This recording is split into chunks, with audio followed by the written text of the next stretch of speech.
You can feel it, the tension between heaven and earth. Something unseen is stirring around you, pulling you into a war you never volunteered for. This is not coincidence.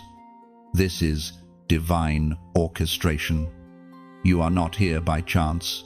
You were placed in this exact moment for a reason that stretches far beyond what your eyes can see. You didn't choose this fight, but heaven chose you for it. The weight pressing on your spirit isn't meant to crush you, it's meant to awaken you. There's been a shift in the atmosphere around your life. You sense it when you try to rest, when you pray, when you walk into rooms and feel things others can't. It's not imagination, it's discernment. You are caught in a spiritual current, and God is whispering, "Rise, warrior, it's time." The battle you face is not about your past failures, it's about your future influence. The enemy isn't fighting you because of where you've been. He's fighting you because of what you're about to become. You've been through storms that others couldn't survive. You've been betrayed, broken, stretched to the point where you thought you'd never recover. But you did not break, you transformed. You've walked through seasons of silence where you thought heaven forgot your name. But even in that silence, God was training your spirit, refining your heart, and shaping your destiny. Nothing was wasted, not one tear, not one sleepless night. The fight you're in now is holy. It's personal. And yet, it's not just about you, it's about everyone connected to your obedience. When you rise, chains break for others. When you heal, healing flows through you to those who've been waiting for permission to hope again. That's why the enemy has tried so hard to silence you. He fears your awakening. Listen carefully, the battle is not punishment, it's preparation. The breaking was necessary to reveal what was unshakable inside you. God is not angry with you. He's inviting you to step into restoration. But you must be willing. You must be ready. The next move of God in your life won't come through comfort. It will come through surrender. And even now, as you read these words, heaven is watching. Angels stand on assignment. The Holy Spirit is hovering over your situation, waiting for your yes. This is your moment of decision. Will you rise again or stay buried in the ashes of what was? You are one act of obedience away from breakthrough. You've been through loss, through heartbreak, through spiritual exhaustion, and yet you're still here. That alone is proof of divine protection. If you were truly defeated, you wouldn't be reading this. The very fact that your heart still seeks truth means God's hand is still upon you. So lift your eyes again. Breathe. The same God who called Lazarus from the tomb is calling you from the ruins. You will not stay in this valley forever. Your fight may have cost you, but restoration will repay you double. The voice of God thunders in the book of Joel, chapter 2, verse 25. I will restore to you the years that the locust has eaten, the great locust and the young locust, the other locusts and the locust swarm, my great army that I sent among you. That is not just a promise, it is a decree. Heaven is saying, what was stolen will be returned. What was lost will be rebuilt. What was broken will be made new. You are not forgotten. You are being realigned. God has already prepared the restoration, but He needs your readiness to receive it. So, rise. Chosen one, wipe the tears. Stand tall again. Your failures did not disqualify you, they deepened your dependence. Your scars are not shame, they're signatures of survival. You are not who you were before the breaking. You are stronger, wiser, anointed for a purpose that only pain could prepare. And now, take a prophetic step of faith. This isn't about an algorithm, this is about alignment. When you like, share, and subscribe, you're not boosting a post, you're declaring that you're stepping into restoration. If this message has ignited something inside your spirit, comment below, 777, I am ready for restoration. You have walked through fire and didn't burn. That alone is proof that divine protection never left you. The storm wasn't your ending, it was your awakening. The same God who called you through the valley is now calling you into restoration. The heavens have taken notice of your endurance. Every unseen tear, every silent battle, has built a testimony that will shake the earth. You are not returning as who you were, you are returning as who God ordained you to become. So rise, warrior of light. Let the world witness what divine recovery looks like. This is not the end, it's the rebirth of your destiny. Type it in faith, share it in courage, and walk boldly into the restoration already written for you. You thought the breaking meant God was done with you. You thought the collapse was the proof of failure. But the truth is, the breaking was not punishment, it was purification. The moment everything shattered was the exact moment heaven began reconstructing you from the inside out. It was never about what you lost, it was always about what could finally be built once the false foundations fell. You see, sometimes God allows the storm to dismantle what your pride, fear, or comfort tried to preserve, because He knows that the version of you that was strong in appearance but hollow in spirit could not carry the weight of your true calling. The destruction wasn't divine rejection, it was divine redesign. When everything familiar fell apart, heaven wasn't watching in silence, it was working in secret. There's a kind of breaking that feels like dying but is actually the beginning of rebirth. God never crushes you to leave you in pieces. He breaks you open to release the oil that was always hidden inside. Just as olives must be pressed to release oil, and grapes must be crushed to produce wine, so must your spirit sometimes be broken to release glory. It's not cruelty, it's creation. You cried out, "Why me?" God, not realizing that the breaking was God's way of answering your prayer for purpose. You asked to be used, and He began removing what could not survive your next season. He stripped away the illusions, the false identities, the dependencies that numbed your spirit.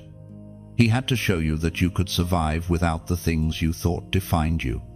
The breaking revealed who was truly for you and who was only convenient for you. It separated loyalty from proximity, truth from appearance.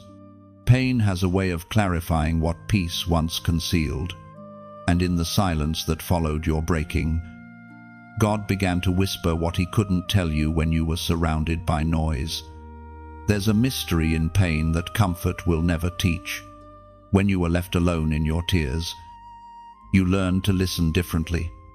You discovered that peace isn't the absence of conflict, it's the presence of God in the middle of it. You learned that silence doesn't mean abandonment, it means transformation is happening in the dark, unseen spaces of your soul. What you lost wasn't meant to stay. What you mourned wasn't your ending, it was your initiation. God had to allow certain doors to close so that your destiny could finally open. The relationships that walked away, the opportunities that fell through, the moments that left you questioning your worth, all of them were tools in the hands of a craftsman shaping something eternal in you. If you're honest, you didn't think you would make it. You thought your faith had reached its limit. But now, looking back, you can see that the breaking didn't destroy you, it refined you. You've emerged softer in heart, clearer in spirit, and stronger in faith. You no longer depend on applause to feel secure, nor on approval to feel seen. You've discovered that God alone is enough. And here's the truth you need to hold on to. The breaking was not punishment for your failure. It was evidence of your potential. God doesn't waste pain on the uncalled. He refines those he intends to raise. You were never disqualified. You were being developed. Every tear was counted. Every heartbreak calculated. Every silence sacred. You were not being punished. You were being prepared. We find in the book of Psalms, chapter 34, verse 18, "The Lord is close to the brokenhearted and saves those who are crushed in spirit." That verse isn't just comfort, it's confirmation. God has been closer in your lowest moments than he ever appeared in your victories. His hand didn't leave when your world collapsed. It was guiding every falling piece into a pattern you couldn't yet see. You see, the breaking is the birthplace of authenticity. Until something in you breaks, pride remains your armor. But when the armor cracks, grace seeps in. You begin to love differently, forgive quicker, listen deeper. You begin to recognize that the true miracle wasn't that you avoided the fire, it's that you walked through it and still came out with your faith intact.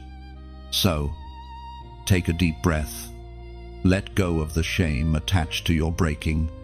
What felt like the end was heaven preparing you to carry something new. The fragments you once cursed will soon form the foundation of your ministry, your message, your testimony. And one day, you will look back and realize that your greatest blessing was born in your most broken moment. The breaking did not bury you, it birthed you. What shattered was never meant to last. From your ruins, God is raising something unshakable, something eternal, proof that beauty can rise from ashes. Your scars now carry divine purpose. Each fracture became a window for God's light to shine through. You are not the broken vessel you once feared. You are the masterpiece still in progress. You remember the silence, don't you? Those endless nights when heaven seemed mute, when your prayers hit the ceiling and returned unanswered. You wondered if you had done something wrong, if God had withdrawn his presence because of your mistakes. But the truth is far different. Heaven's silence was never absence, it was training.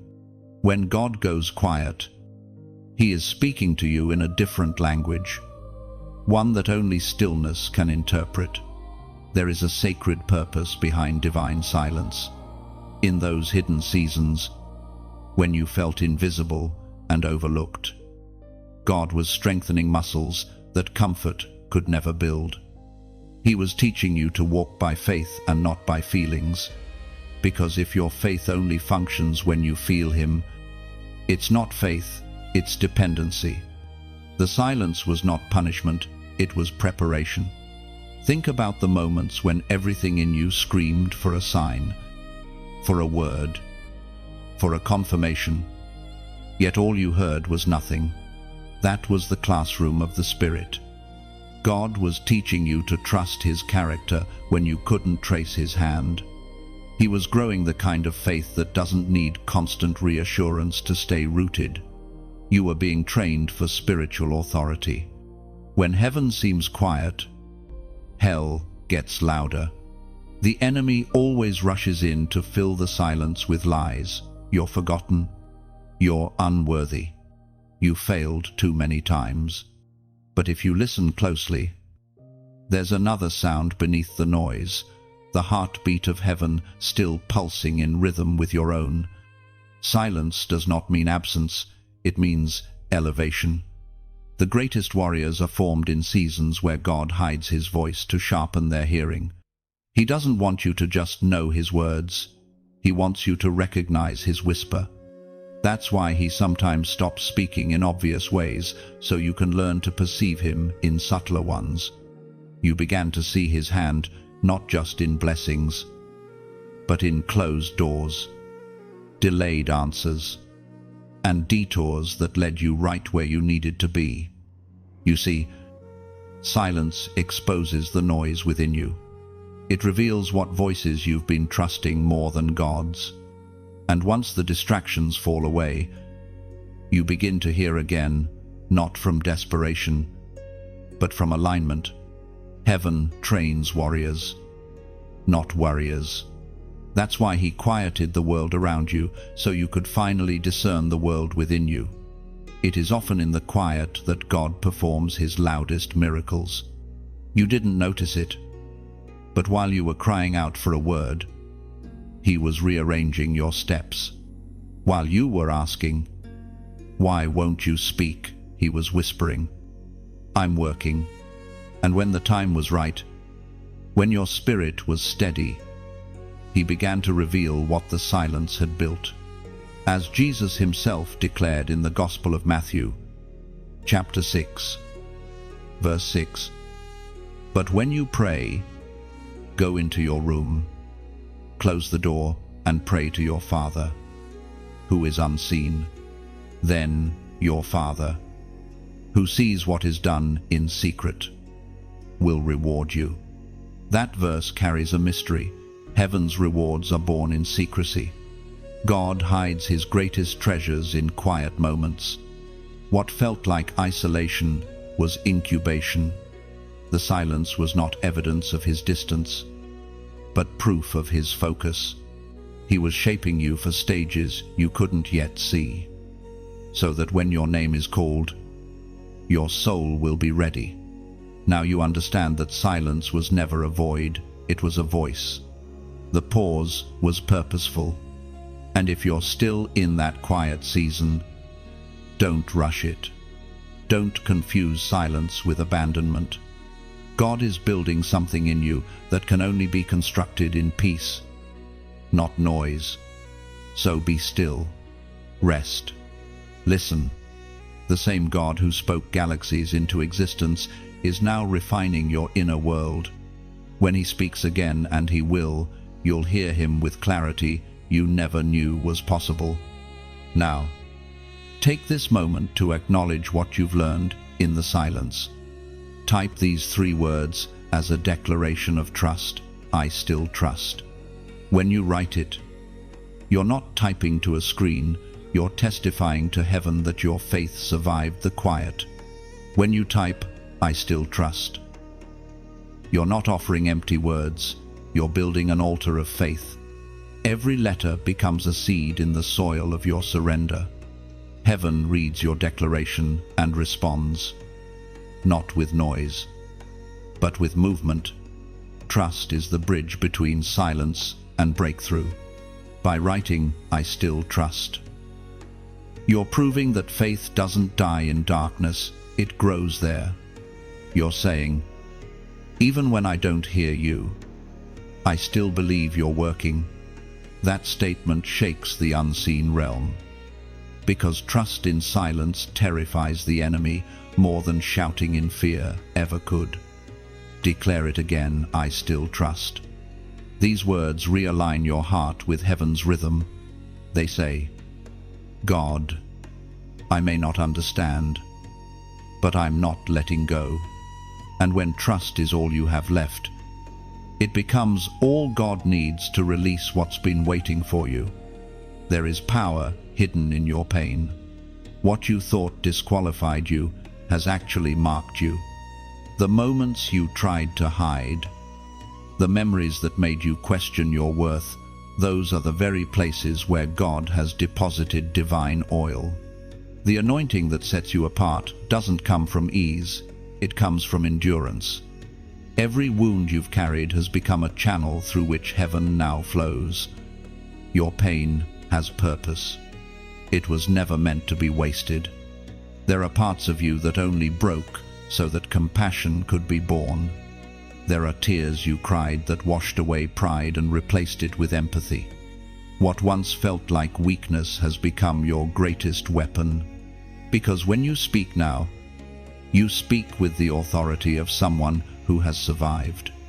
There's a fragrance that comes from those who have been through fire. You can sense it when they walk into a room, the quiet strength of those who know the cost of faith. You can't fake that kind of depth. It's forged in the furnace of pain. Your wounds are not liabilities. They're evidence that grace held you when everything else fell apart. Many chase titles, but God looks for scars. He anoints the broken because they understand mercy. The unbroken often rely on their own strength. But those who have been shattered know what it means to depend on divine breath. The oil that flows through your life is richer because of what you endured. You carry wisdom born from suffering, and heaven trusts you with it. When God calls someone, He rarely chooses the perfect. He chooses the wounded, the ones who know what it means to walk through darkness and still lift their hands toward light. The world may call it weakness, but heaven calls it qualification. You've learned the kind of faith that doesn't just praise when everything is good, but worships when everything is gone. You may have tried to hide your scars, thinking they made you less spiritual, less worthy, less useful. But your scars are sacred. They tell the story of a God who heals. They whisper to the broken, "You can survive this too." And every time you share your story, heaven multiplies the oil. It was in your lowest moments that the deepest revelations came. When you had nothing left to offer, God began to pour Himself into you. That's the secret of the anointing. It flows best through vessels that have cracks, because the cracks allow light to shine through. You've become transparent, humble, usable. We are reminded through the writings of David in the Psalms. Chapter 147, verse 3, He heals the brokenhearted and binds up their wounds. That verse isn't abstract, it's personal. It's a reminder that the same hands that allowed the breaking are the hands that now bind you. He doesn't just heal you, He stitches your story with threads of redemption. What once bled now glows. And yet, the healing isn't just for you. The oil in your wounds is meant to flow outward. When you speak, when you pray, when you love others, that anointing seeps into their lives. It carries power because it was paid for with pain. This is why the enemy tried to keep you bitter, because bitterness blocks flow. But you chose forgiveness, and forgiveness keeps the oil pure. Now, when you stand before people, you don't just offer words, you offer presence. You've become a carrier of healing without even realizing it. Your smile restores hope. Your story revives faith. Your touch conveys peace. That's what happens when you let God turn wounds into worship. Understand this: the enemy doesn't fear your talent. He fears your testimony. Because talent can entertain, but testimony breaks chains. Every scar you have is a legal document in the courts of heaven, a record of divine faithfulness. Hell has no counter-argument against a survivor's story. So, stop apologizing for your past. Stop wishing away the journey that shaped you. If it hurt, it was holy. If it broke you, it built you. You're not the same person you were before the pain. And that's exactly the point. The oil that drips from your life now carries healing for others. One day, someone will sit across from you, broken and afraid, and you will see your old self in their eyes. And without even realizing it, you'll begin to pour words, comfort, peace, hope, and in that moment, you'll understand none of it was wasted. The crushing produced oil, the pain produced purpose, and the wounds produced wisdom. You've been marked by mercy. And that mark is not a reminder of your weakness, it's a declaration of God's strength. Every scar says, I lived, I learned, I carry light now. Your wounds are not the end of your story, they are the evidence of your resurrection. Through every scar, God speaks redemption. You no longer bleed, you shine. What once hurt you now heals others through the power of divine restoration. You've been watching others move forward while you stood still, wondering if somehow you missed your turn. You saw people get opportunities, applause, recognition, while your name seemed to fade into silence, and a quiet voice inside whispered, maybe God replaced me. But that's a lie. You were never replaced, you were reserved. God never forgot you. He never passed over you. He placed you aside for refinement, because what He's building in you requires a different kind of timing. You weren't benched, you were being built. The waiting season was never a delay, it was divine protection. Heaven hides what it values until the appointed time, and your time is closer than you think. There's a moment when every chosen one must face the temptation of comparison. You see others celebrating, and you wonder, when is it my turn? But God whispers, if I gave it to you too soon, it would crush you. The silence of heaven wasn't rejection, it was preparation. The place you thought was punishment was actually the cocoon where transformation began. A butterfly doesn't emerge in front of an audience. It transforms in stillness, in darkness, in confinement. But when the time is right, the shell breaks, not because of defeat, but because wings are ready. That's you.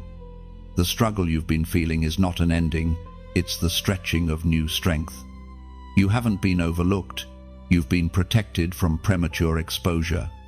God has been aligning people, places, and timing so that when you step forward again, you won't return the same, you'll return with authority. When you come back, it won't be as a follower, it will be as one who carries fire. There's something sacred about a comeback, not one built on revenge or pride, but on gratitude.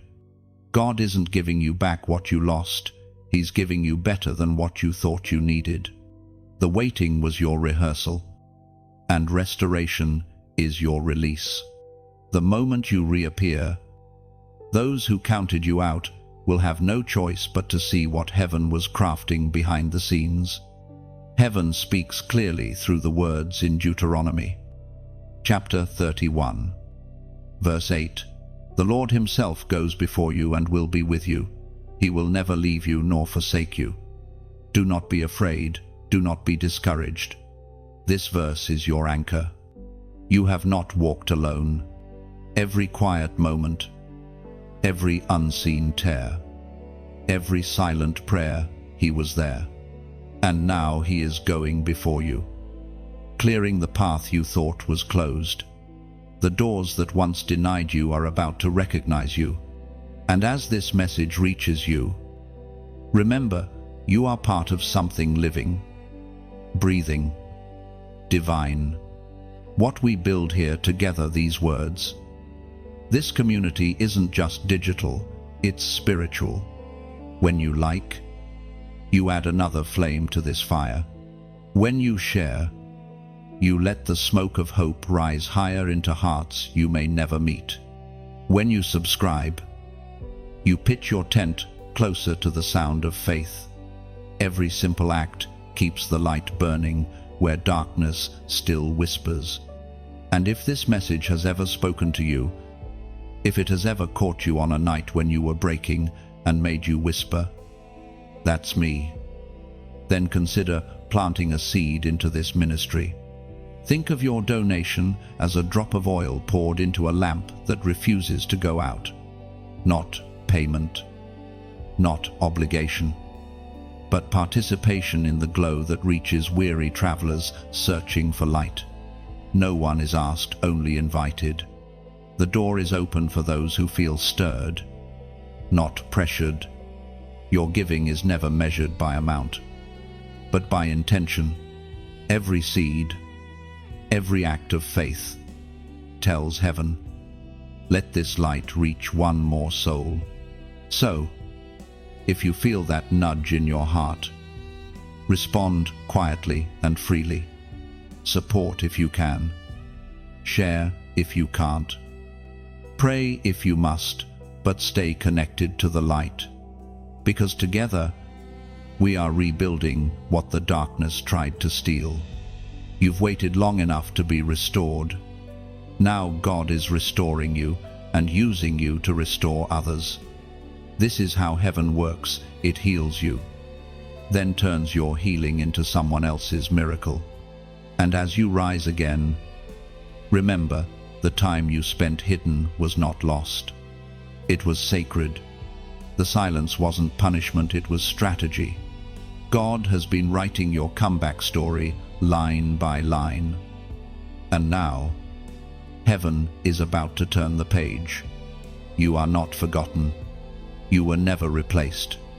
You were refined for such a time as this. Every flame begins with one spark. Your smallest act of faith keeps this fire alive. Together, we become a constellation of light, guiding others home through the night of despair. You are proof that restoration is real. Each heartbeat, each breath, echoes heaven's promise. Nothing surrendered is ever wasted. Rise, and let your life testify that grace still rebuilds.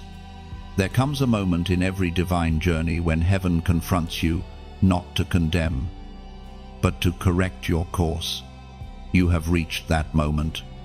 You stand at a spiritual crossroads, where two paths stretch before you. One leads to delay, the other to destiny. The voice that calls your name now isn't demanding, it's inviting. God is asking for your response, not your perfection. You've been here before, haven't you? The place between obedience and hesitation. You feel the stirring to move, but fear whispers, what if I fail again? Yet the truth is, this isn't the same season. You are not the same soul. The lessons from your breaking, your silence, your waiting, they have equipped you for this very decision. Heaven doesn't repeat opportunities, but it restores them. When God confronts you, it's never out of anger. It's an act of mercy, a divine intervention to stop you from walking away from your own calling. Sometimes his voice comes through peace, other times through disruption. If everything feels unsettled right now, don't panic. It's not chaos, it's calling. The discomfort you feel is the sound of chains snapping off your spirit. You have prayed for direction, but direction often comes disguised as decision. God won't force your steps. He'll present the door and wait for you to walk through. The crossroads before you are not punishment, they're proof that heaven trusts you with choice. It's no longer about knowing what to do, it's about doing what you already know. Mercy has held your hand long enough. Grace has covered your delays. But now heaven says, it's time. You've carried the word long enough. It's time to walk in it. You've waited for a sign, but the sign is this moment. The world around you may not understand it, but the Spirit within you does. This is your turning point. The Spirit spoke through the prophet Jeremiah. Chapter 29, verse 11, For I know the plans I have for you, declares the Lord. Plans to prosper you and not to harm you. Plans to give you hope and a future. Those words are not ancient, they are alive, breathing over you right now. God's plans are not guesses or wishes, they are blueprints. You may have drifted, but you haven't disqualified yourself. Heaven doesn't cancel callings, it simply waits for surrender. There's an urgency that hums quietly beneath this moment. The next chapter of your story depends on this, yes. You may not have the full picture. But obedience doesn't require understanding, it requires trust. Every great miracle in Scripture began with someone who said, "Yes, Lord," without knowing how it would unfold. Faith always moves first, clarity comes later. The hesitation you feel is human. But heaven sees your potential. God isn't waiting for perfection, He's waiting for agreement. The enemy fears your obedience more than your prayer, because obedience activates what prayer only prepares. The moment you move, mountains begin to shift. You've been through too much to stop here. You've survived storms that others didn't. And heaven didn't bring you this far to watch you shrink back.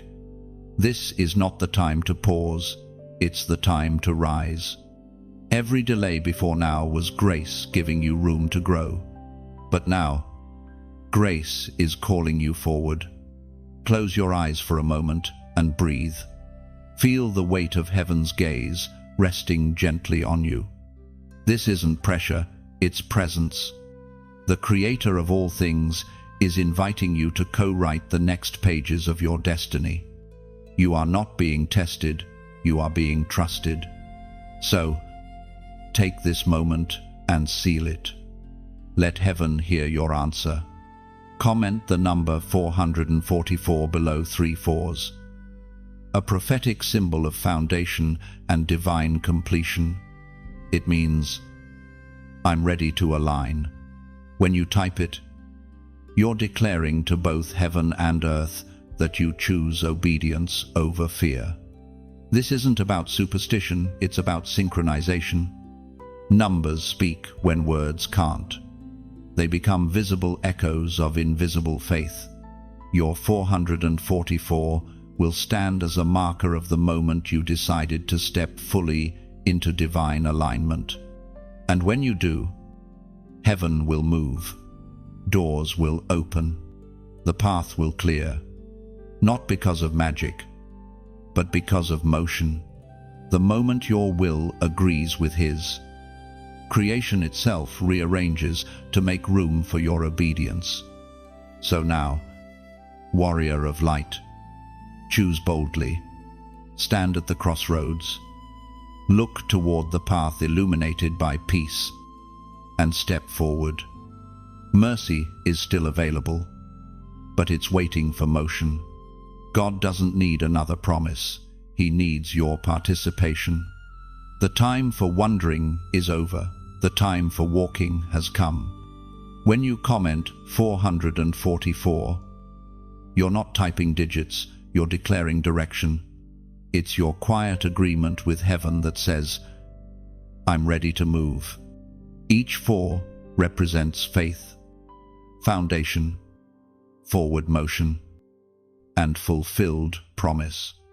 Let your 444 echo through eternity as a symbol of surrender. It's more than a number, it's a door. And the moment you declare it, heaven begins aligning everything necessary for your next divine assignment. You thought mercy had moved on from you. You thought that after all the wrong turns, the failed attempts, the silent prayers, heaven must have finally closed its door. But you were wrong. Mercy has not withdrawn, it has been waiting in the shadows, guarding you even when you couldn't feel it. If you're still breathing, grace is still reaching. You haven't outrun the love of God, you've simply outgrown the version of yourself that used to resist it. Sometimes mercy steps back not to abandon, but to awaken. God knows that if He always rescues instantly, you'll never discover the depth of your dependence. There are moments when He allows you to feel the full weight of consequence, not to crush you, but to teach you what cheap grace can't. Because true mercy doesn't erase the lesson, It transforms the learner. You've been through seasons where it felt like heaven went silent on purpose. You thought you were being punished, but mercy was still writing your rescue. The reason you're still alive, still here, still able to feel conviction, is because grace refused to let go. Conviction isn't condemnation, it's confirmation that heaven hasn't given up on you. Every time you whispered, "God, help me," and the world kept spinning as if he didn't hear, he did. He just wasn't sending escape, he was sending endurance. He was building you into someone who could walk through fire without being consumed. Mercy isn't fragile. It doesn't vanish when you fall, it waits until you're ready to rise. There are people who think grace is a one-time gift, but those who have fallen know it's a daily miracle. Grace keeps showing up with new strength each morning, like dew on the grass, quiet, fresh, faithful. You don't earn it, you awaken to it. You can't outrun it, you can only surrender to it. You may carry memories that sting, choices you wish you could undo, moments that echo regret, but God isn't holding those moments against you. He's holding you through them. He knew every wrong step before you took it, and still said, "You're worth redeeming." Mercy doesn't edit your story, it redefines it. Remember the prodigal son, the one who wasted everything, lost himself, and still found his father's arms open wide. That's you. That's mercy. It's not about the distance you've traveled away, it's about the direction you're turning now. The moment you even begin to move back toward God, He runs the rest of the way to meet you. As was spoken in the sacred texts of Lamentations, chapter 3, verses 22 and 23, "Because of the Lord's great love, we are not consumed, for His compassions never fail. They are new every morning. Great is your faithfulness." Those words are not history, they are heartbeat. Every sunrise you wake to is proof that mercy still flows. You didn't wake up by luck, you woke up by love. And every breath you take today whispers, "Try again." That's grace in motion. Some think mercy is soft, but mercy is fierce. It's the kind of love that stands between you and judgment and says, "No, not this one. This one still has purpose." It's the shield that deflects despair, the whisper that says, "Get up," when shame tells you to stay down. And the beauty of mercy is this: it doesn't just forgive, it restores. God doesn't patch broken things, He remakes them entirely. The person you are becoming is not a repaired version of who you were, it's a reborn version, refined by grace. Mercy doesn't hand you back what you lost, it hands you what you were always meant to hold. So, if you're reading this feeling unworthy, unqualified, undone, pause, breathe. You are still seen, still called, still loved. God's patience is not running out, it's waiting for your yes. The same mercy that met you yesterday is already waiting in your tomorrow. There will come a day when you'll look back and realize mercy was never late. Every delay, every detour, every tear-stained prayer, it all carried purpose.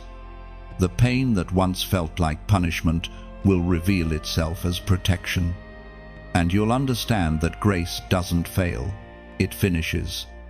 Mercy doesn't erase your past, it redeems it. The same roads that once led you away from God will now become the very paths that lead others home through your testimony. You'll speak not as one who guesses, but as one who knows that mercy really is new every morning. So let go of the guilt that keeps trying to resurrect what grace already buried. Stop measuring your worth by your wounds. Mercy isn't a rumor, It's reality. It's God's unrelenting pursuit of your heart, even when you've run out of excuses. And now, as you stand here, restored by invisible hands, you can finally see the truth. Mercy didn't fail you. It followed you. It never left. It simply waited for you to notice. And now that you do, all of heaven rejoices, because one more heart has remembered its home. Restoration does not arrive like lightning.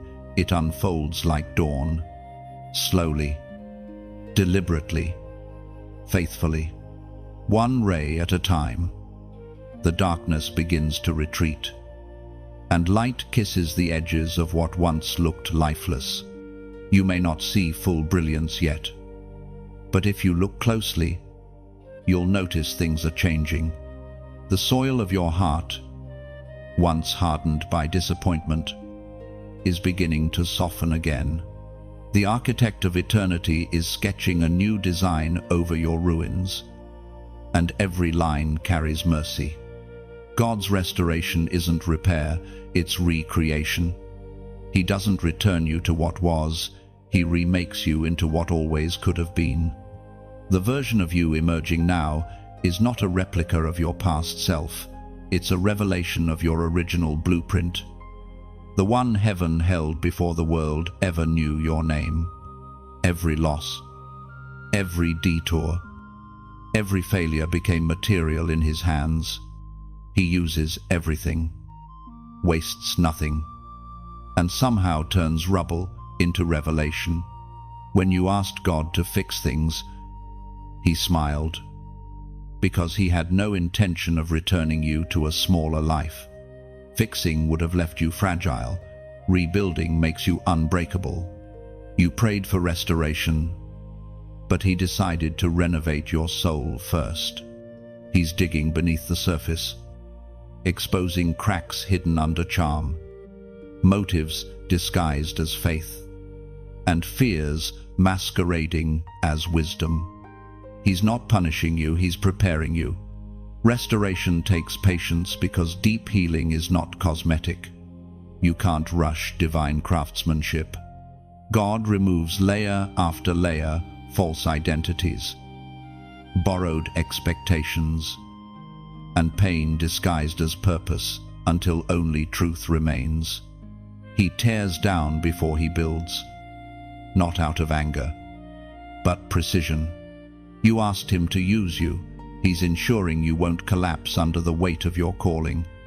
The truth is, restoration often feels like ruin before it feels like redemption. Old structures fall. Familiar patterns crumble. You start wondering, was this really God? But trust this: when God rebuilds, He begins with subtraction before addition. He empties you of what's temporary so He can fill you with what's eternal. The Spirit is meticulous. What He's building in you cannot be rushed by emotion or measured by applause. He works in silence, behind the scaffolding of surrender. And while you see dust, He sees design. What feels like delay is actually precision. What feels like silence is strategy. The hammering of heaven may be loud, but it's building stability. As the prophet spoke in the book of Amos, chapter 9, verse 11, "In that day I will restore David's fallen shelter. I will repair its broken walls and restore its ruins, and will rebuild it as it used to be."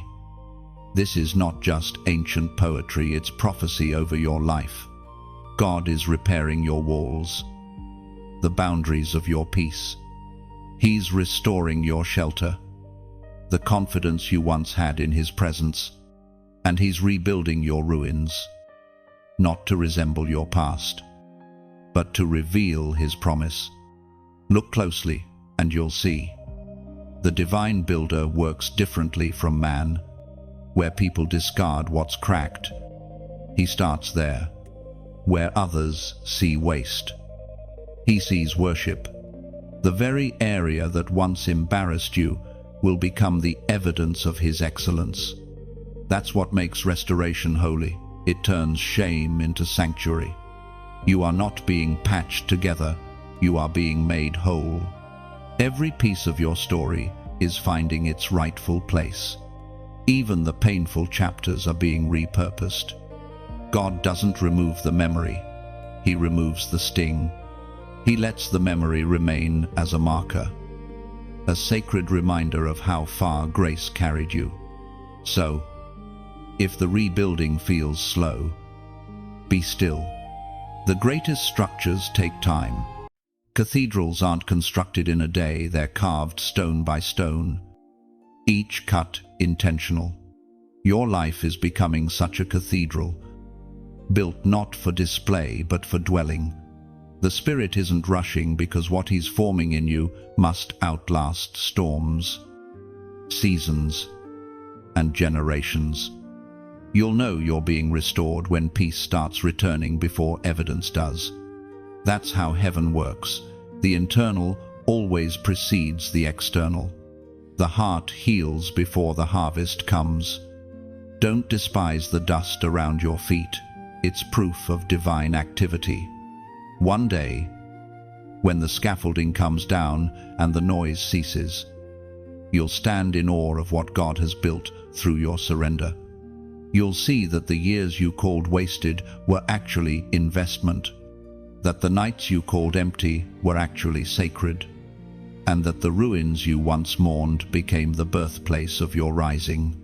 Restoration was never about returning to normal, it was about returning to true. Your ruins were never your ending, they were your rehearsal. Every collapse cleared space for creation. Now you walk not as what was lost, but as living proof that grace can rebuild what time tried to erase. Restoration is not recovery, it's rebirth. You don't return to what broke, you rise from it. The loudest war you will ever fight is the one no one else can see. It's not fought in the sky or the streets, it's fought in your thoughts. The mind is the true battlefield of destiny.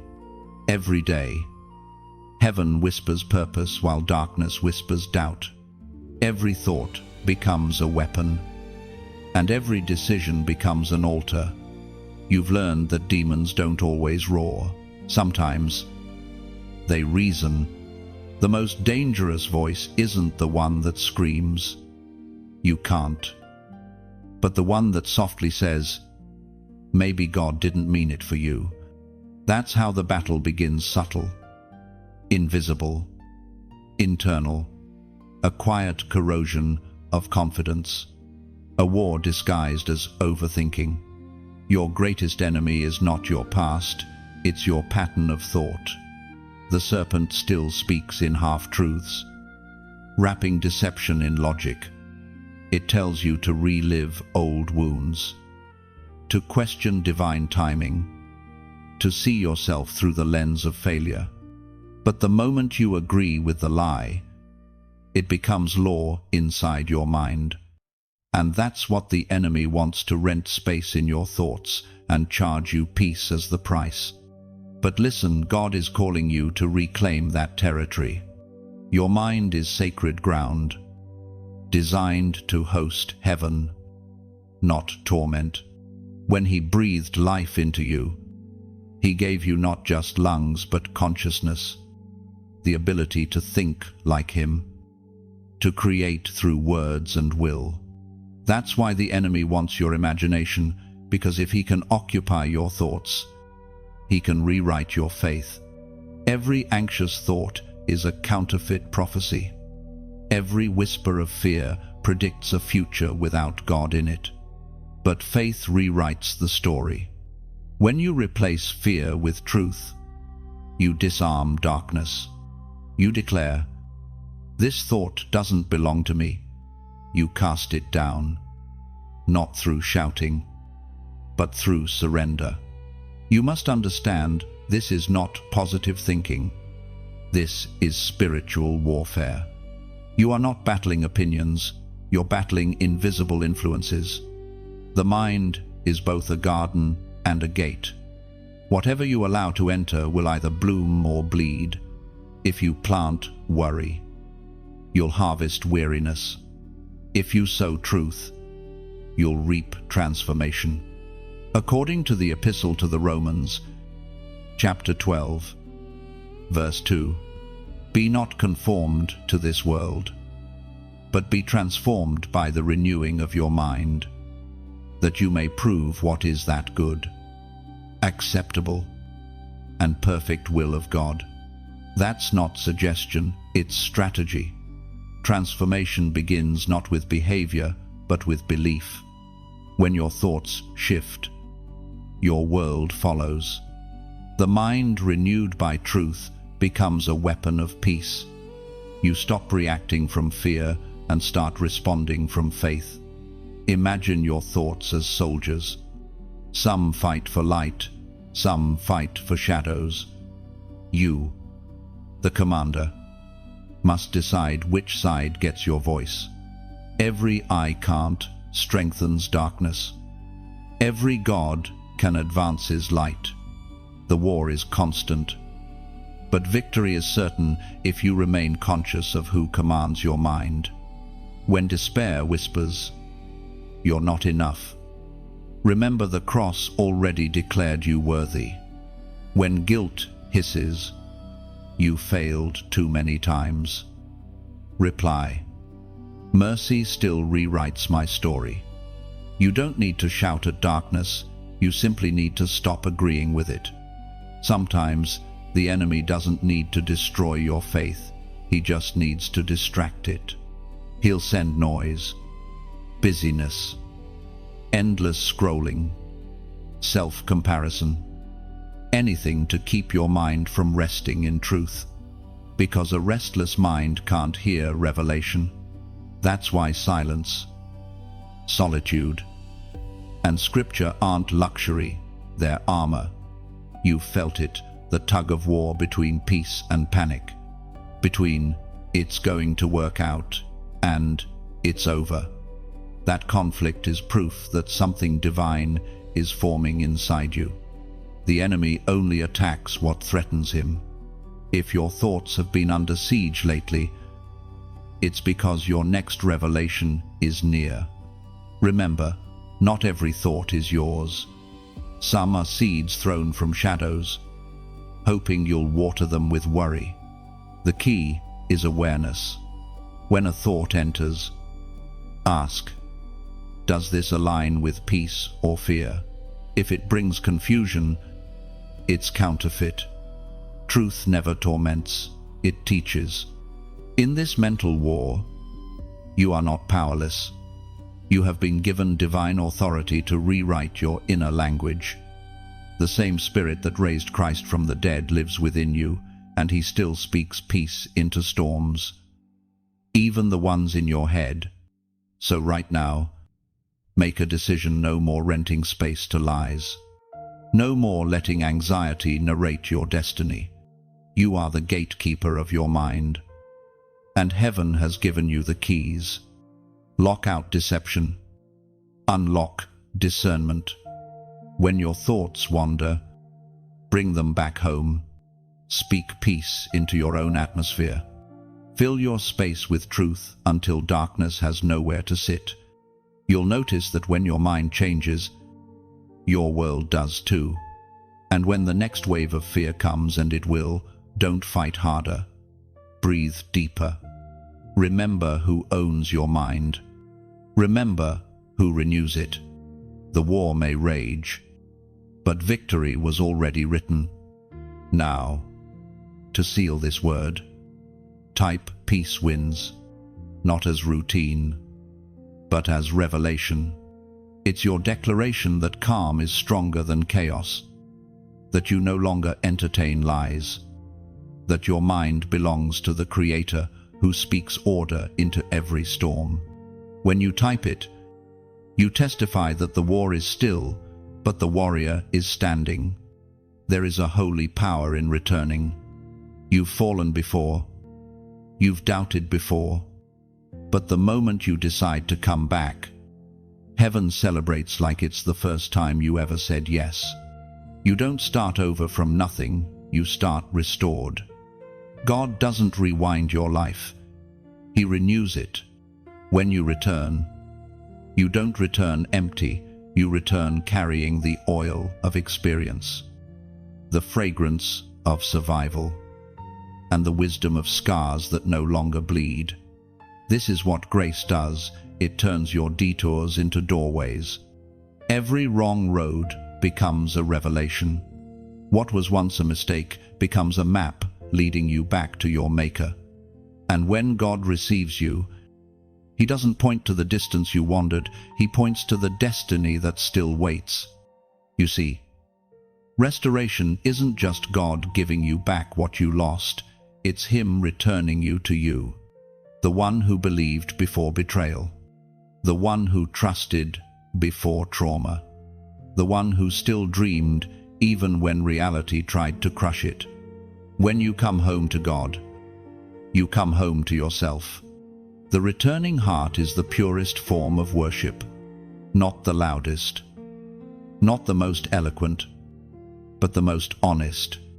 It says, I don't have it all together, but I'm coming anyway. And heaven responds with open arms every single time. As Jesus Himself declared in the Gospel of Luke, chapter 15, verse 20. But while he was still a long way off, His Father saw him and was filled with compassion for him. He ran to his son, threw his arms around him and kissed him. That verse is more than a story. It's the sound of love sprinting. It's the picture of mercy moving faster than shame ever could. You've never had to crawl back to God. He always runs first. When you return, the world may not understand it. They'll remember who you were, not who you're becoming. But heaven doesn't consult your past to confirm your purpose. God doesn't need their permission to promote your redemption. Coming back to God doesn't mean coming back perfect. It means coming back willing to learn again, to love again, to lift your head and believe again. You may think you're late, but grace doesn't keep time, it keeps covenant. You were meant to fall so you'd know what rising really feels like. And as you rise, you'll notice something. The more you return, the more your heart expands. You begin to see the beauty in small things again, the sunrise, the laughter, the quiet kindness of a stranger. You realize heaven isn't far away. It's been waiting within you all along. If this message finds you right now, it's because you are standing on holy ground, the place between regret and restoration. You don't need to earn your way back. Just turn your heart in His direction, and everything else will follow. And as you do, I want to speak softly to the part of you that still feels forgotten. You are seen. You are wanted. You are remembered by name. Now, if these words have found a home in you, if they've helped you breathe a little easier or see a little clearer, then I invite you to keep this light alive.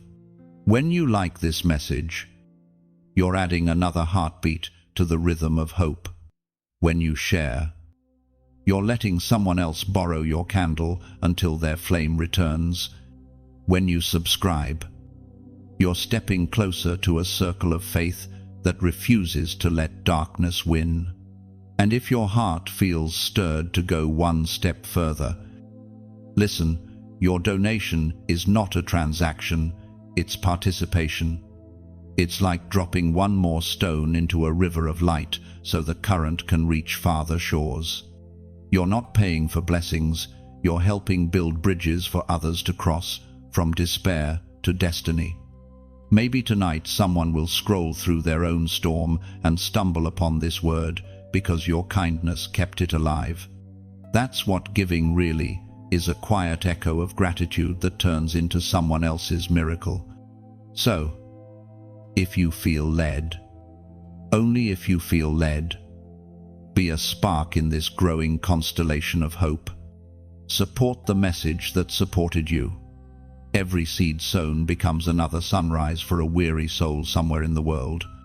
And if all you can give today is your prayer, your attention, your presence, then that is holy too.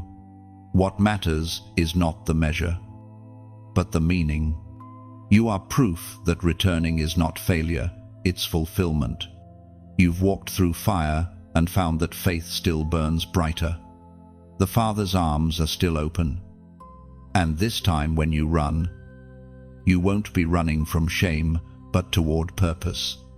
You're home again, not at the end of the story, but at the beginning of restoration. Every return writes a new melody in heaven's halls. You didn't just come back, you came alive. What once was lost now sings through you, reminding the world that mercy always outruns failure and love never stops waiting. There is a sacred strength in the valley, not the kind that shouts or performs, but the kind that survives in silence. You've walked through seasons where laughter disappeared and prayer felt like dust on your tongue. You've stood in shadows so deep that you forgot what sunlight felt like.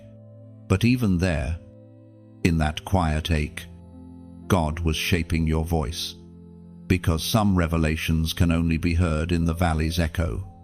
You see, God doesn't only speak from the mountaintop, He whispers in the low places too. The valley is where you learn the language of endurance, where faith stops being theory and becomes breath. The valley is where praise loses its performance and becomes survival. You begin to see God not as a distant deity, but as a companion in your midnight walk. Pain has a strange way of revealing truth. It strips away everything you thought you needed until all that remains is what truly matters. In the valley, there are no crowds, no applause, no distractions, just you and the voice that never left. And though the silence hurts, it also heals. Because when you finally stop running, you can finally start listening. It's easy to trust God when everything works. But real faith is forged in the waiting rooms of uncertainty. That's why He sometimes allows your plans to crumble so your prayers can deepen. The valley becomes the classroom of trust, where you learn that His presence is worth more than His promises. Every prophet, every chosen one, every vessel of light has walked through the valley. It's not punishment, it's preparation. David had his cave, Elijah had his wilderness, and even Jesus had Gethsemane. Valleys aren't the absence of God, they're the proving ground of destiny. You can't carry resurrection without first walking through burial. In the valley, you learn to see differently. What once looked like darkness begins to shimmer with hidden purpose. The very things that made you weep become wells of wisdom. Your tears start watering seeds you didn't know were there. Every sleepless night was a prayer rising. Every heartbreak was a lesson wrapped in disguise. According to the book of Psalms, chapter 84, verse 6, as they pass through the valley of Baca, they make it a place of springs. The autumn rains also cover it with pools. This is the mystery of the valley. You don't leave it empty-handed. You leave it carrying rivers. The same ground that once broke you becomes the ground that blesses others. What was once sorrow becomes a spring of life for those who follow after you. You've begun to notice that, haven't you, that others come to you now when they're hurting. They sense something in your presence, calm, grounded, knowing. That's what happens when you've been through storms and found peace on the other side. Your story becomes shelter. Your pain becomes empathy. You start realizing that you're not just a survivor, you're a source. You've learned to pray without words, to worship without music, to believe without proof. You've learned to carry light quietly. The valley taught you reverence, the kind that doesn't need a platform. only presence. And when you open your mouth now, heaven listens differently, because your voice has been baptized in brokenness. Every warrior of faith walks with a limp. You can't stand before others in authority until you've knelt before God in agony. That limp is your reminder that strength is not the absence of struggle, it's the surrender within it. The valley didn't diminish you, it refined you. And when you finally climb out of it, you realize that the view is different. You no longer crave the applause that once lured you. You no longer chase validation that used to define you. You found something deeper than approval. You found authenticity. Now, when storms rise again, and they will, you won't panic. You'll remember that valleys don't last forever. And even shadows prove that light is near. You'll remember that you don't need to understand everything. You just need to keep walking. Because faith doesn't always explain, it endures. One day, you'll look back and see that the valley was never a detour. It was the way. Every heartbreak became a bridge. Every delay became direction. Every tear became a trail of glory. The valley was your birthplace of vision. So, don't despise where you are. Don't curse the ground that grew your roots. You are stronger than you know, wiser than you were, and nearer to God than you've ever been. The valley didn't silence you, it tuned you. Now, your voice carries a resonance that only pain could teach. And though your steps may still echo softly through the shadows, they carry light now. Every footfall whispers hope into the ground. You no longer walk as the broken, you walk as the rebuilt. And the valley, once your prison, has become your pulpit. There is a mystery in the way fire refines. When you went through the breaking, you thought you were being burned away, but heaven was burning through you. What looked like destruction was purification. What you called ruin, God called refining. And now, from those ashes, something holy is rising. The anointing that flows through you now is not borrowed, it's born. It came from the nights you wept in silence, from the moments you wanted to quit but stayed anyway. You carry a purity that only pain can produce. Your words have weight because they were forged in the furnace of endurance. The light you now carry doesn't flicker, it glows steady, because it has survived the storm. People see your calm and mistake it for simplicity.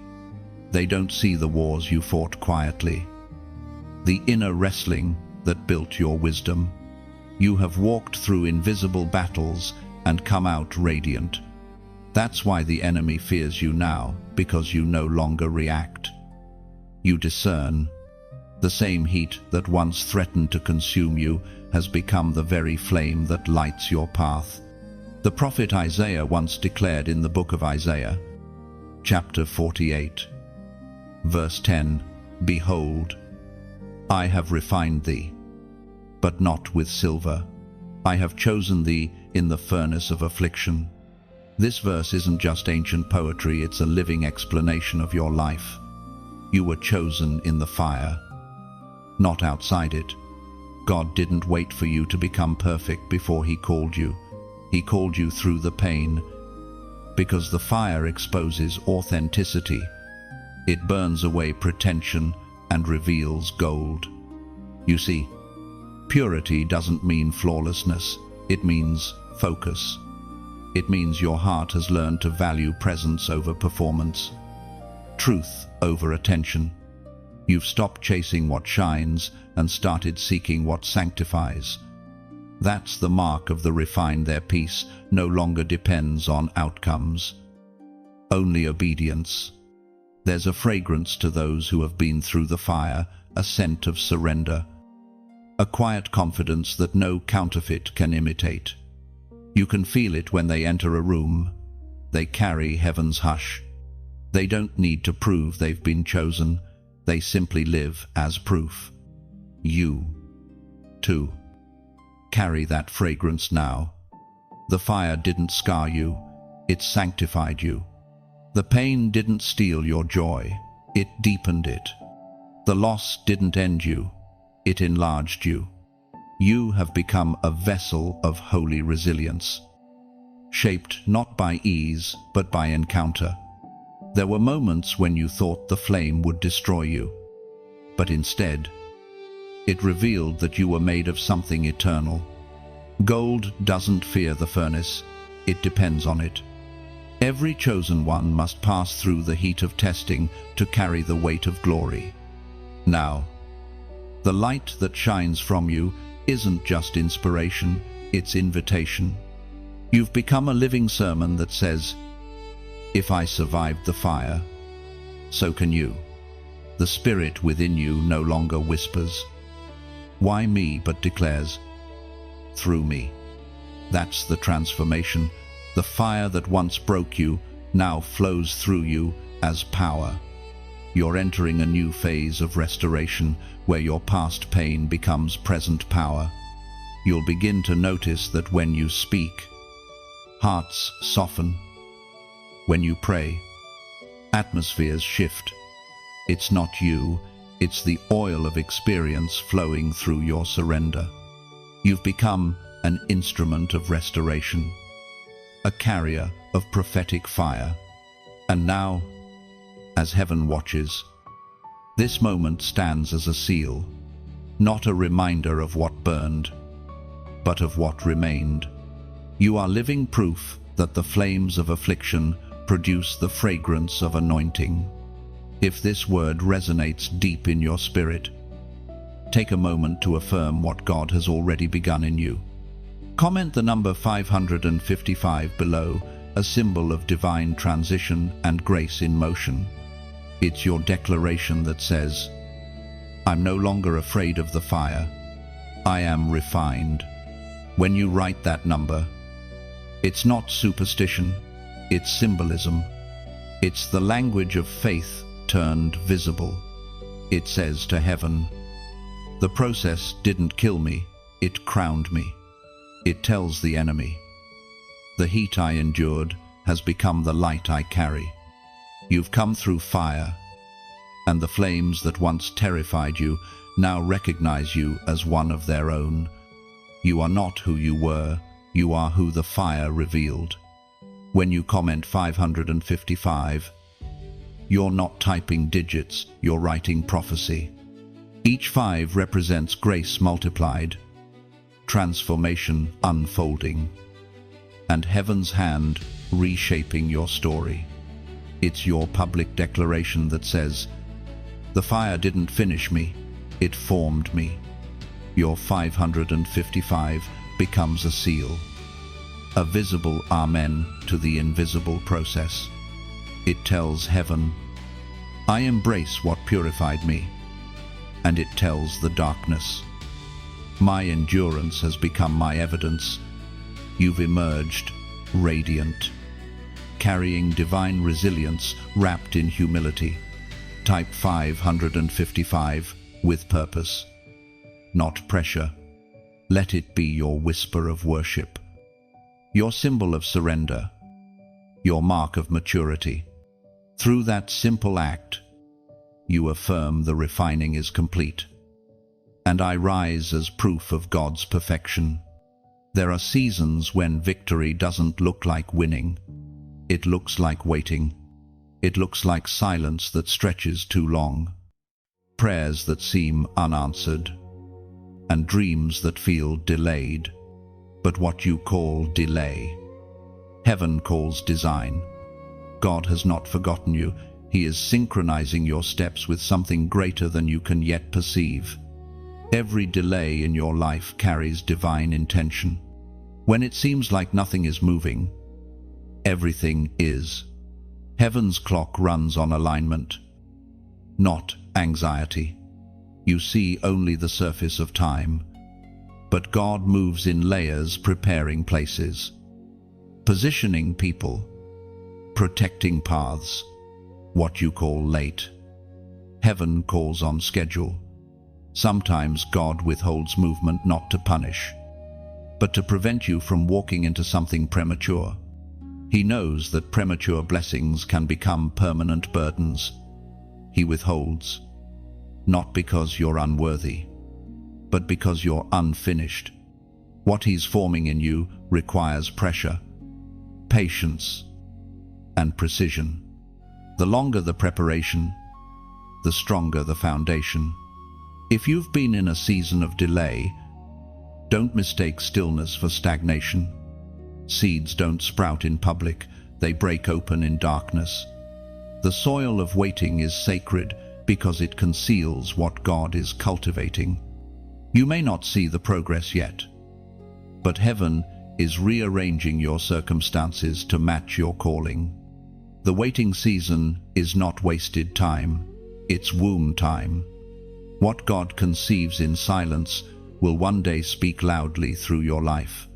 You are not behind schedule, you are being refined for the exact moment that will reveal everything. Patience isn't punishment, it's protection from premature exposure. Remember Joseph, betrayed, forgotten, imprisoned, yet in the waiting, God was shaping his wisdom, not his wounds. When his time finally came, he carried the maturity to manage what he once only dreamed of. The same is true for you. The dream doesn't die in delay, it deepens. As was written in the book of Habakkuk, chapter 2, verse 3, "For the vision is yet for an appointed time, but at the end it shall speak, and not lie though it tarry. Wait for it, because it will surely come.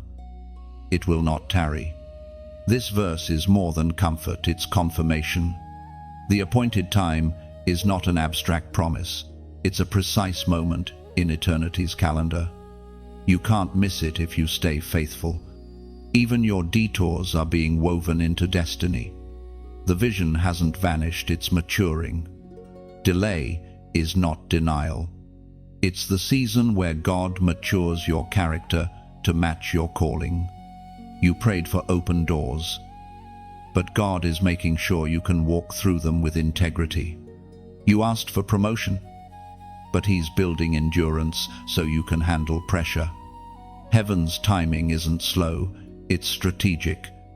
The truth is, waiting tests your worship. It asks, will you still praise when nothing changes?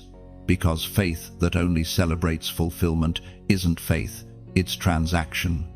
True faith worships through waiting, trusting that even in silence, God is still speaking through circumstances.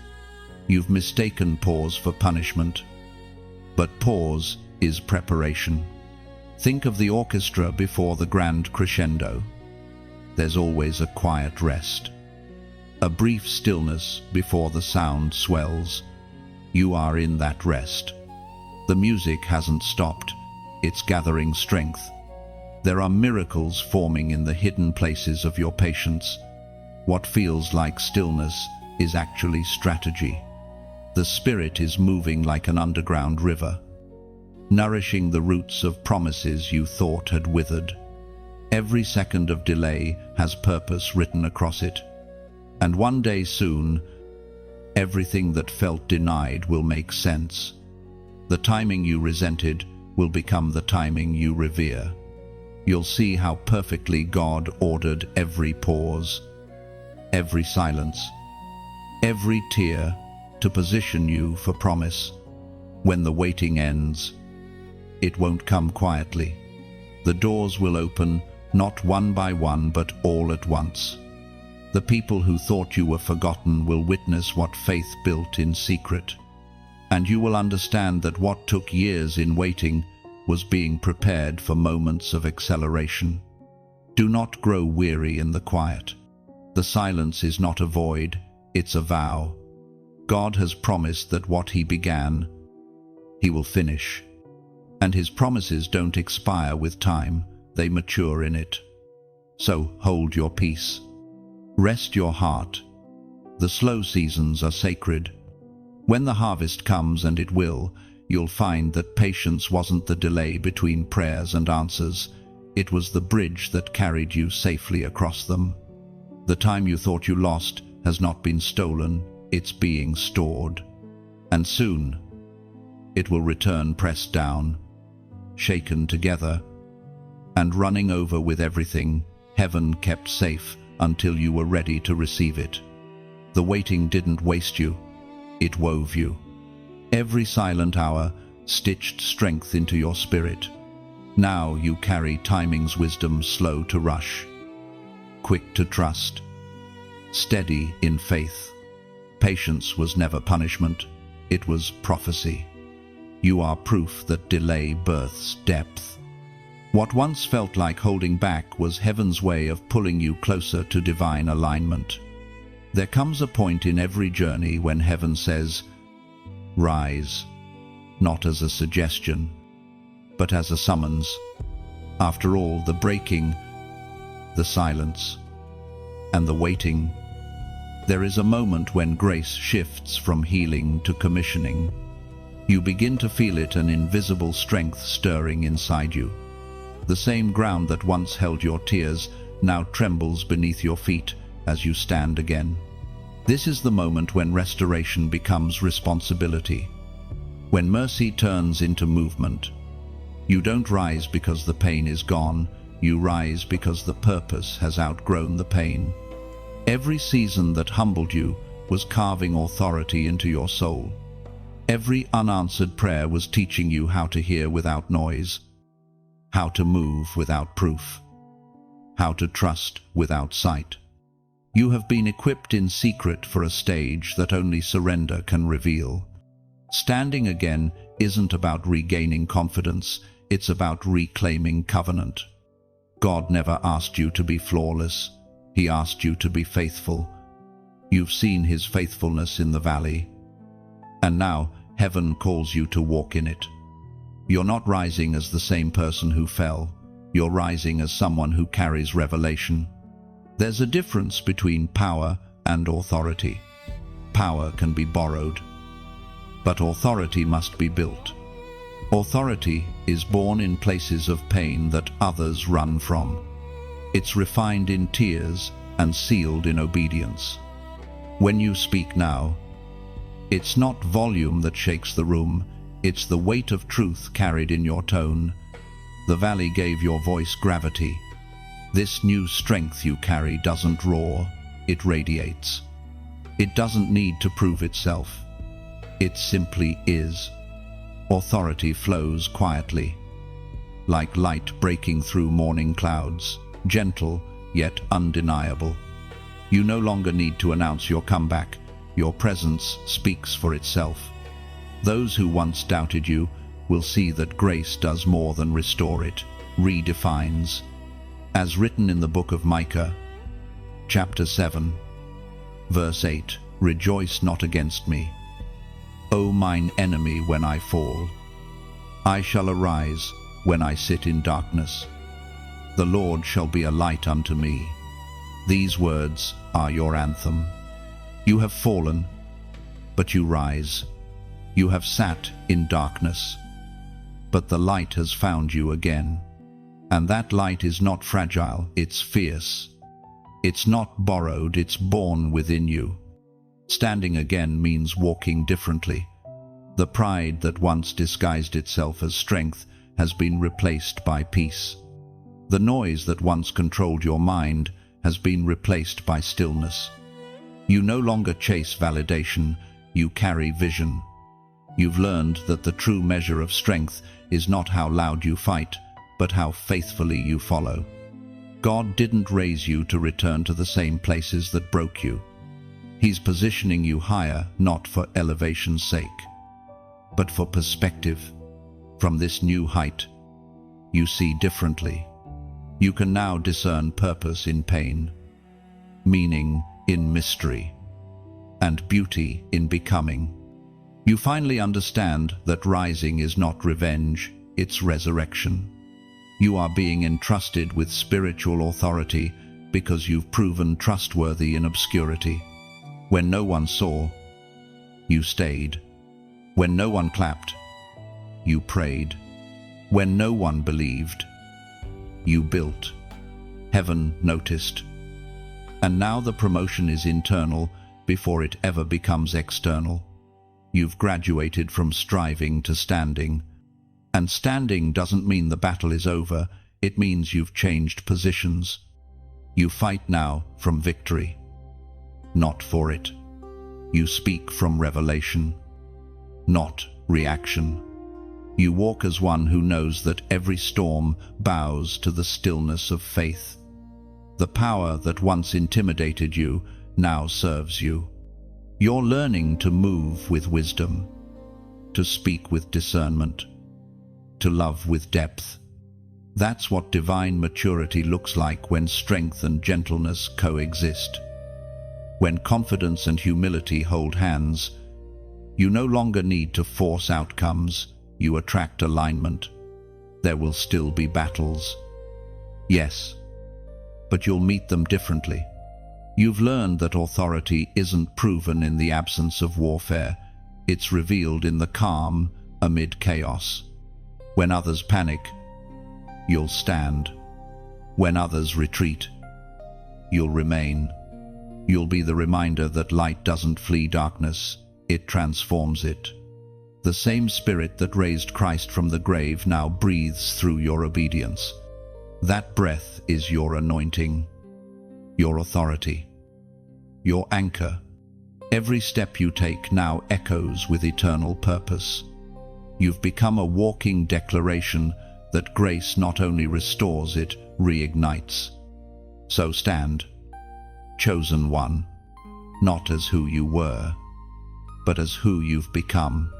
Heaven has placed a mantle upon your shoulders, not for display, but for duty.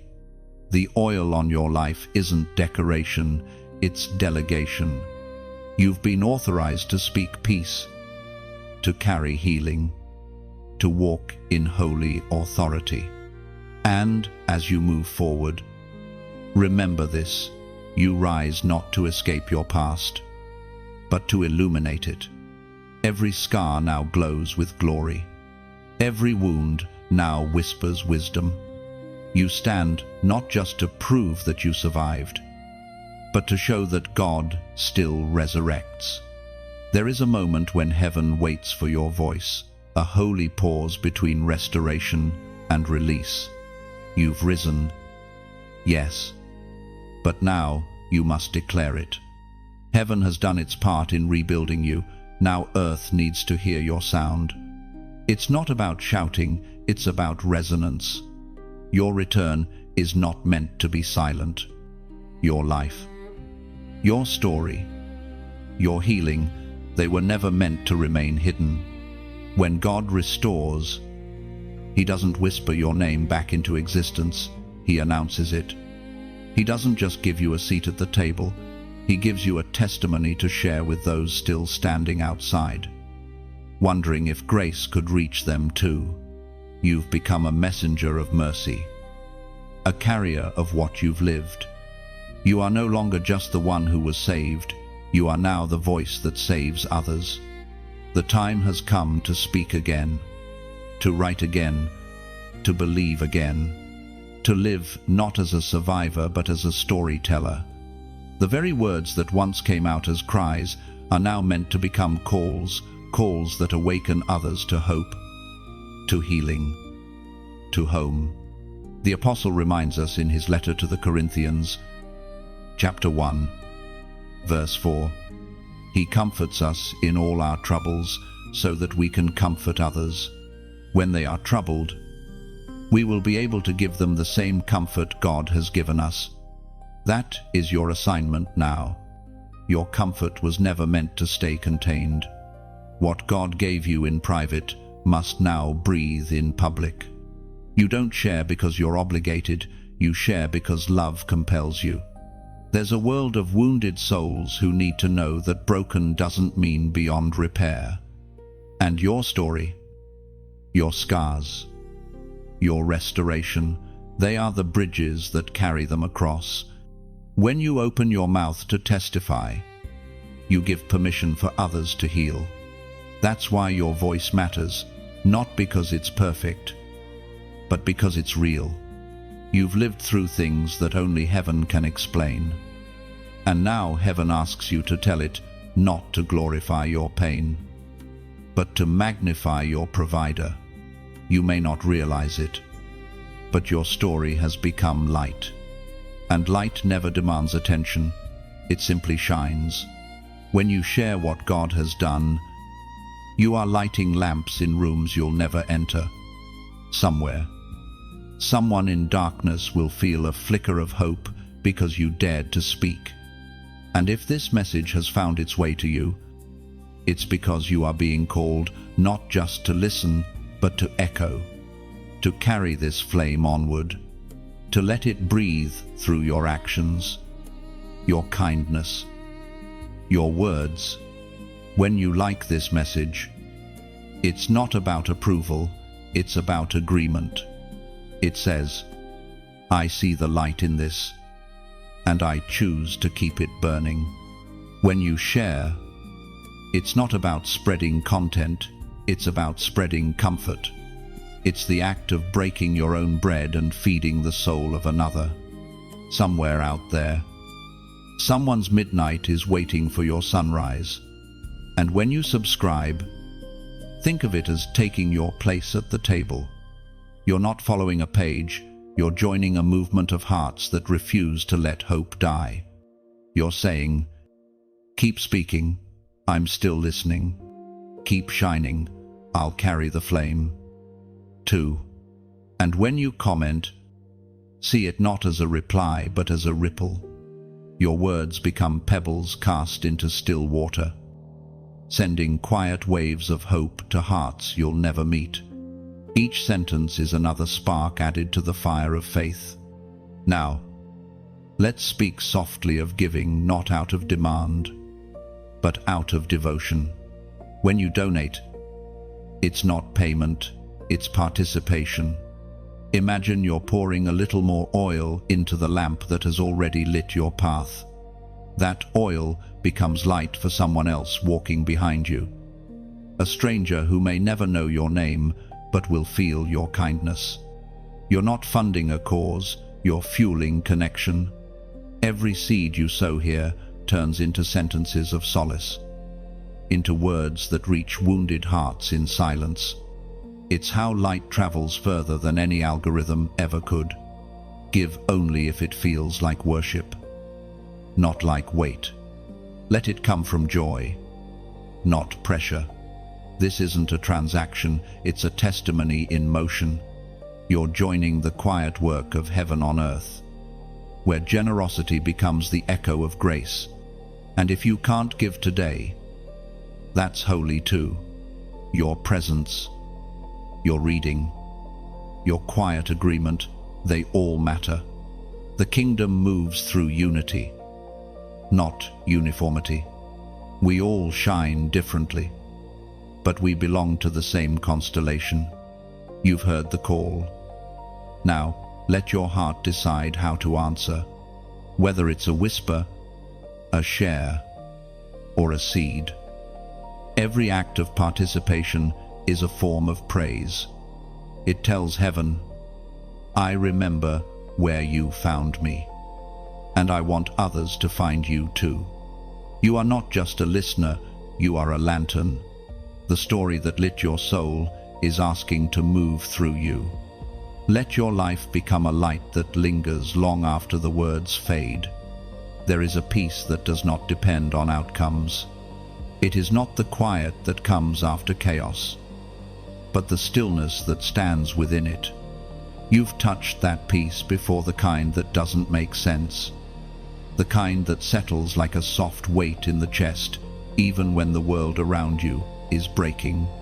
That peace is not fragile, it is forged. It's the signature of someone who has wrestled with storms and found serenity in surrender. Peace is not the absence of battle, it's the mastery of it. The moment you stop fighting against what you can't control, you begin to hear the rhythm of heaven underneath the noise. Every wave that once terrified you now teaches you how to float. You realize that sometimes surviving the storm means learning how to rest in it. This is where God has been leading you, not to a life without struggle, but to a soul that remains steady through it. You've learned that true peace doesn't shout, it whispers. It doesn't demand proof, it delivers presence. It is the quiet knowing that even when everything shifts, the foundation of grace beneath you does not. There was a time when you equated peace with perfection. You thought, once everything works out, I'll finally rest. But heaven had to teach you that rest is not a reward, it's a requirement. Rest is how the soul remembers. It's loved without performance. You can only hold peace when you stop clutching control. Peace doesn't always arrive as comfort. Sometimes it arrives as conviction. It tells you to stop running from what hurts, to sit in stillness until understanding grows. It asks you to forgive when your mind still wants justice. It asks you to stay gentle even when you're misunderstood. That is not weakness, it's divine restraint. The strength of someone who knows that silence can speak louder than defense. The prophet wrote in the book of Isaiah, chapter 26, verse 3, "Thou wilt keep him in perfect peace, whose mind is stayed on thee, because he trusteth in thee." This is the secret of the unshakable peace, is not found by escaping the storm, but by anchoring in trust. When your mind is fixed on God, no wave can drown your spirit. The waters may rise, but they cannot unseat the one who stands on truth. Peace doesn't need to announce itself. It just is. It fills the spaces where fear once lived. It seeps into your habits, your reactions, your breath. It becomes the steady rhythm beneath your heartbeat, a constant reminder that you are held. You've started to notice it, haven't you? The moments when something tries to shake you, but you remain calm. The situations that once sent you spiraling now seem smaller. That's not indifference, it's transformation. It's what happens when you realize that nothing external can control what God has already settled inside you. Peace doesn't mean you no longer care, it means you care differently. You no longer fight to prove, to persuade, to perform. You've discovered that peace is not passive, it's power under control. It's the quiet confidence of knowing who you are and whose you are. Sometimes peace will require distance from people, from patterns, from places that keep reopening old wounds. Separation is not bitterness, it's boundary. You can love deeply and still walk away quietly. You can forgive without returning to what fractured you. Peace isn't avoiding people, it's protecting purpose. And yet, peace also calls you to compassion. It reminds you that everyone is fighting their own unseen war. The same grace that carried you through chaos can now flow through you toward others. You become a sanctuary in human form, a refuge for those who can't yet find stillness in themselves. The most beautiful souls are not the ones who shout their strength, but those who radiate calm in the midst of collapse. You are becoming one of them.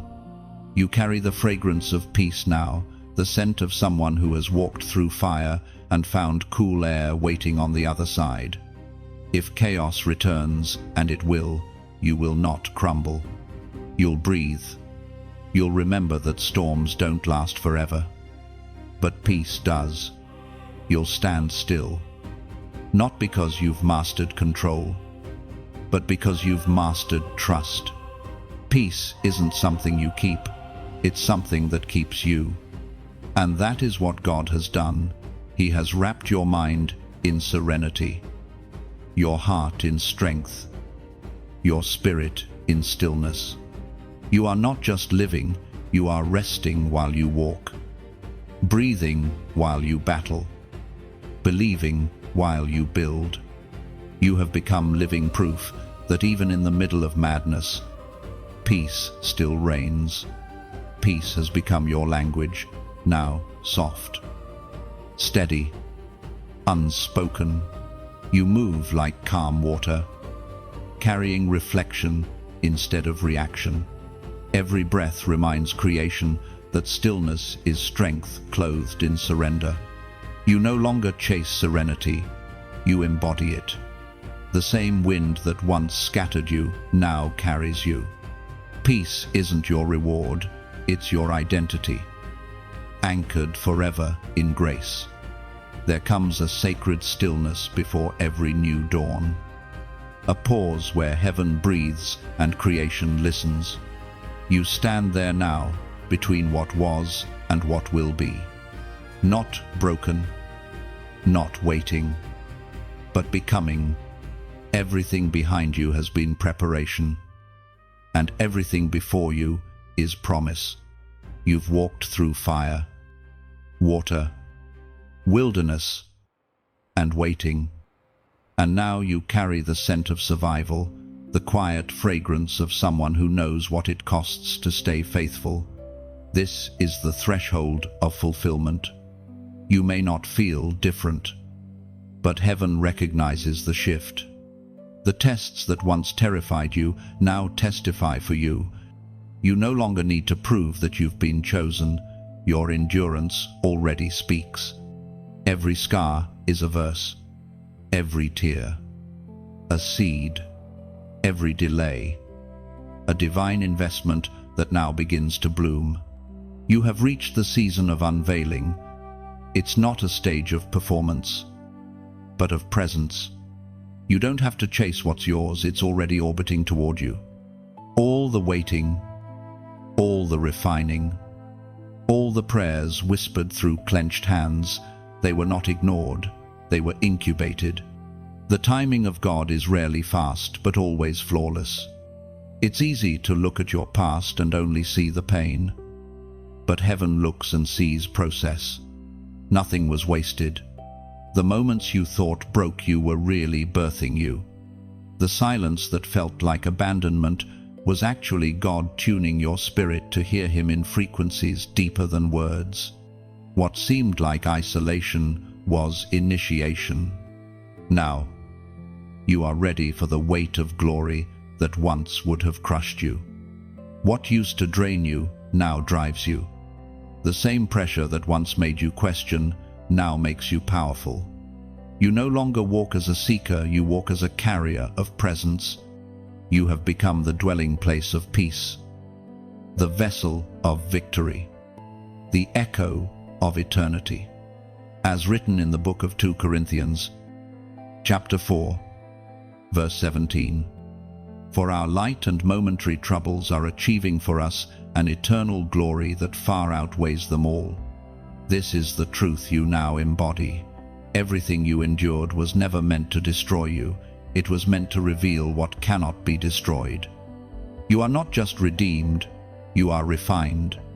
Your strength no longer comes from striving, but from surrender. You've learned that victory doesn't always roar. Sometimes it whispers, "Still here." There will come moments when the old shadows try to revisit you. Fear will knock softly. Shame will whisper, and doubt will linger at the door. But you'll recognize them now, not as threats, but as reminders of how far you've come. You won't fight them, you'll simply shine, and they'll fade on their own. You are no longer a survivor of storms, you are the calm after them. The peace within you now governs what happens around you. You've become so aligned with the voice of God that even chaos cannot compete. The world may shift, but you remain centered, because the one who called you never changes. Every step from this moment forward carries eternal weight. You walk not for applause, but for impact. You're not trying to make noise, you're becoming a melody, one that heaven recognizes and earth responds to. Your story will be sung in the silence of hearts that once felt forgotten. reminding them that grace still writes comebacks. This new chapter of your life isn't about recovery, it's about revelation. You've seen what happens when everything falls apart. Now you'll see what happens when everything aligns. You won't have to chase opportunity. Destiny will find you faithful. You've been tempered by time, tested by tears, and trusted by truth. And as you stand now, remember this: your journey was never about reaching perfection, it was about rediscovering purpose. God was never just fixing you, He was forming you into a vessel that could carry His peace to places chaos once ruled. You are not ending here, you are expanding. There is a quiet glory settling on your life. Not loud, not flashy, but steady, a light that doesn't burn out. The kind of glory that rests on those who've learned to worship without words, to stand without spectacle, to love without limit. You've become what heaven always intended, not a hero, but a harbor, a place where others can find rest because you carry the peace you once prayed for. You are the living proof that even the longest night ends with light, and every breaking makes way for beauty. Stand tall now, chosen one, not because you've arrived, but because you've awakened. The story continues, but the striving ends. The weight is lifted. The promise is alive. You walk in grace, crowned with wisdom, robed in resilience, and sealed with divine purpose. The fight is finished. The fire has fulfilled its work. And now, heaven whispers, shine. You are the afterglow of grace, the quiet brilliance that remains when the storm is gone. Every breath you take now carries heaven's echo. You made it. You're ready. And the light within you will never fade. And now, as the final words settle over you like soft rain, take a breath. You've walked through every valley, risen through every storm, and found the stillness that can't be stolen. What you've just heard was never meant to be another message. It was meant to be a mirror, showing you what heaven already sees: strength, wisdom, endurance, and divine light. But don't let this moment stay here. Let it move. Let it ripple outward. When you light this message, you're pressing your fingerprint onto something eternal. It's your quiet amen. Your way of saying, "This truth touched me, and I'll carry it." When you share, think of it as sending a spark across the horizon. You're not promoting words, you're passing a torch. Someone out there is standing in the same shadows you once survived. Your simple act of sharing could become the very light that finds them. And when you comment, treat your words as seeds. Tell the world what this journey stirred in you. You never know who might read your reflection and realize they're not alone. Each sentence can become a doorway for healing. When you subscribe, see it not as following but as belonging. You're stepping into a circle of souls who refuse to give up on grace. You're saying, "I want to keep walking with light." And finally, if your heart feels it, when you donate, think of it as pouring oil into the lamp that lit your own path. Your gift, no matter how small, keeps this flame alive for the next weary traveler. This is how heaven multiplies hope through hearts like yours. You've received light, now help it travel.